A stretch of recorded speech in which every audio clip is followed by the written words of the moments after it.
तो भगवत गीता की वाणी में आप सबका स्वागत है। तो भगवान श्री कृष्ण का दूसरे अध्याय का एक श्लोक है, बड़ा ही इम्पोर्टेंट है, इसलिए मैं आपके सामने वो श्लोक को प्रेजेंट कर रहा हूँ। सुख दुख समय कृत्वा लाभा लाभौ जया जयो ततो युद्धाय युज्यस्व नैवं पापम अवाप्स्यसि। भगवान श्री कृष्ण अर्जुन को उपदेश देते हुए कहते हैं कि देखो, सुख और दुख यानी कि दो पहलू और दो पहिए गाड़ी के ऐसे हैं जिनमें आपको अपने जीवन को सम रखना है, समान रखना है, और इनमें सम रहते हुए यानी कि अपने चित्त के अंदर उस समता की स्थिति को धारण करना है, उसकी वो साधना भी बताते हो। और श्लोक में उसको युद्ध के बीच में इसका उपदेश भी करते हैं। वो कहते हैं कि सुख दुख यानी कि जब आपके पास ये दोनों जोड़े आए, यानी कि एक जोड़ा सुख हमारे जीवन के अंदर प्रतिदिन आता है और दुख भी हमारे जीवन के अंदर प्रतिदिन ही आता है, और कभी ना कभी हमको ये सिचुएशन फॉलो करनी ही पड़ती है, कभी सुख और कभी दुख। तो कहते हैं सुख दुख समय कृत्वा, अगर सुख और दुख में अगर उस सिचुएशन में उन दोनों को हम अगर समान मान ले, एक जैसा मान ले, तो दोनों का आघात हमको नहीं होगा, यानी कि दोनों हमारे ऊपर हावी नहीं होंगे, दोनों हमारे ऊपर प्रेशर नहीं डालेंगे, और आप एक समता की स्थिति के चित्तम समचित्तते यानी कि एक सम स्थिति के अंदर प्रवेश कर जाओगे। यही गीता का पूरी की पूरी गीता के अंदर सम होने का ही उपदेश दिया गया है, और मुझे इंपॉर्टेंट लगा इसलिए मैंने इसको निकाल करके आपके सामने प्रेजेंट कर रहा हूँ। सुख दुख समय कृत्वा लाभ अलाभ हो। और हमारे जीवन के अंदर हम कोई भी व्यवसाय करते हैं, अपने जीवन के अंदर हम कुछ भी करते हैं, तो वहाँ हमको लाभ और हानि दोनों का ही सामना करना पड़ता है। जब उन दोनों का सामना करते समय हमारे जीवन के अंदर ये दोनों जोड़े आए, यानी कि हमारी हानि हो जाए और हमारा लाभ हो जाए, यानी कि हमको हानि हो और हमारा लाभ हो, तो कहते हैं कि उसमें भी हम दोनों को सम मानना चाहिए। यानी कि अगर अत्यंत लाभ हो जाए, बहुत ज़्यादा लाभ हो जाए, तो उसमें ऐसे फूल करके कुप्पा नहीं होना चाहिए, और अत्यंत हानि हो जाए तो उसमें भी अपने चित्त को यानी कि मन को उदास करके नहीं बैठना चाहिए।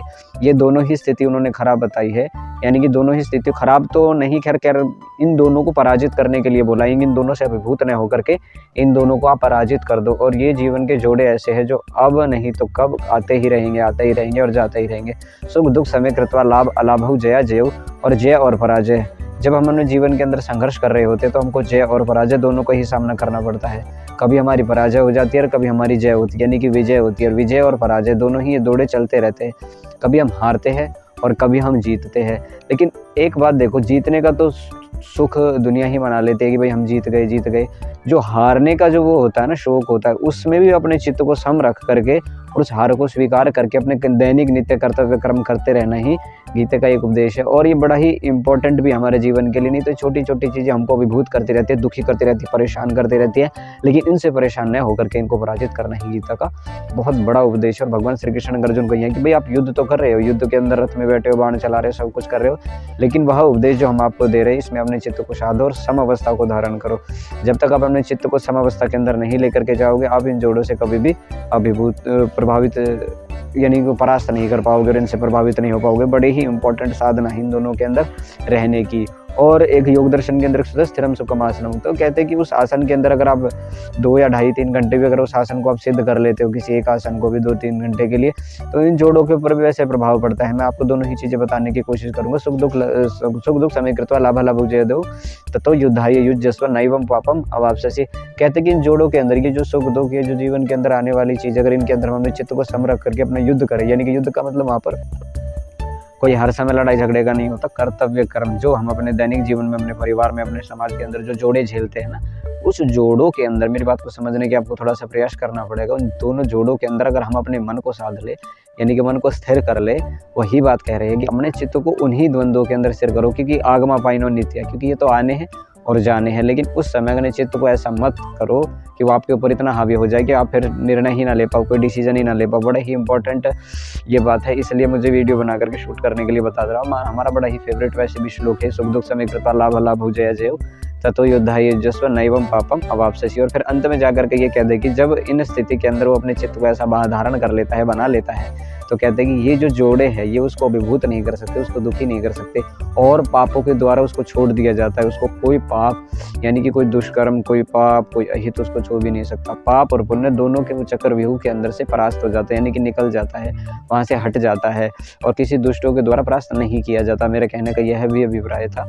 और अपने उस चित्त को साध करके वो अपने उस जीवन के अंतिम मुकाम को हासिल कर सकता है, क्योंकि उसको ना तो उदासी होने वाली है ना उसको खुशी होने वाली है। तो मतलब मन की एक ऐसी लहर की अवस्था पैदा हो जाती है इनकी साधना करने से, जब वो प्राणी अपने प्रत्येक कष्ट को सहन करते हुए उसका अभ्यास इतना कर लेता है कि उसको पता लग जाता है कि ये तो अनित्य है, ये तो आने और जाने वाले हैं, इसलिए इसमें हमको अपना वो समता का अभ्यास करना चाहिए। और महर्षि पतंजलि ने योग दर्शन में यही कहा कि स्थिरम स्कमासनम ततो द्वंद्वान अभिघात है, कि जब हम किसी एक आसन के अंदर अपने शरीर को स्थिर कर लेते हैं तो ये जो जोड़े हैं, ये जो बताए हैं भगवान श्री कृष्ण गीता के अंदर, ये हमको विभूत नहीं कर पाते, और तप करते हुए हम इनको परास्त कर देते, हरा देते हैं।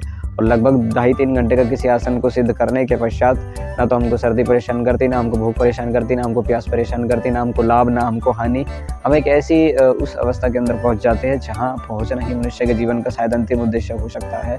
और फिर उस ध्यान की प्रक्रिया के माध्यम से इनको हराते हुए और अपने जीवन के अंदर उच्च कोटि के उस स्तर को हम प्राप्त कर सकते हैं।